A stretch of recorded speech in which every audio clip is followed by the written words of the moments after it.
তো তোমরা তো শুধু কাল্পনিক কিভাবে শুনছো, বাস্তব কি তোমরা কখনো দেখছো?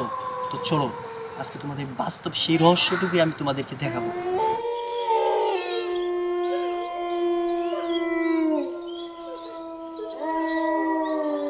অ্যাকচুয়ালি আমার খুবই ভয় লাগতেছে, যেহেতু এই টাইমে কখনো আমি এই জায়গায় আসি নাই।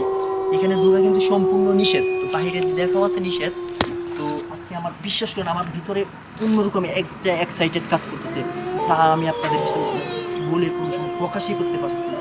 তবে বিশাল ভয় লাগতেছে যে কেমনভাবে যাবো। আমাদের কলেজে একটি কমন রুম আছে, তো অলরেডি কিন্তু এই রুমের কাছাকাছি কিন্তু চলে এসেছি। তো বন্ধুরা, আমাদের কলেজের কিন্তু একটি কমন রুম ছিল, অধিকাংশ মেয়েরাই প্রায় সময় কাটাইতো কিন্তু এই রুমে। এর ভিতরে একটি মেয়ে আত্মহত্যা করে এই কমন রুমে। এই যে কমন রুমটা দেখতে পাচ্ছ না তোমরা, এটাই হচ্ছে এই কমন রুম।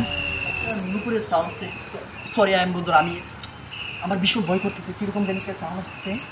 তো আই এম সরি বন্ধুরা, আমি আর পারবো না।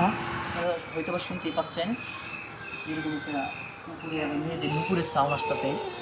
তো আমি চেয়েছিলাম আপনাদের ভিতরটা দেখাবো, কিন্তু দেখেন দেখেন আওয়াজটা দেখেন, আপনারা অবশ্যই শুনতে পাচ্ছেন। দেখেন বিশাল বিশাল কিন্তু একটা আওয়াজ আসছে। তো এটা বিশাল ভৌতিক একটা জায়গা।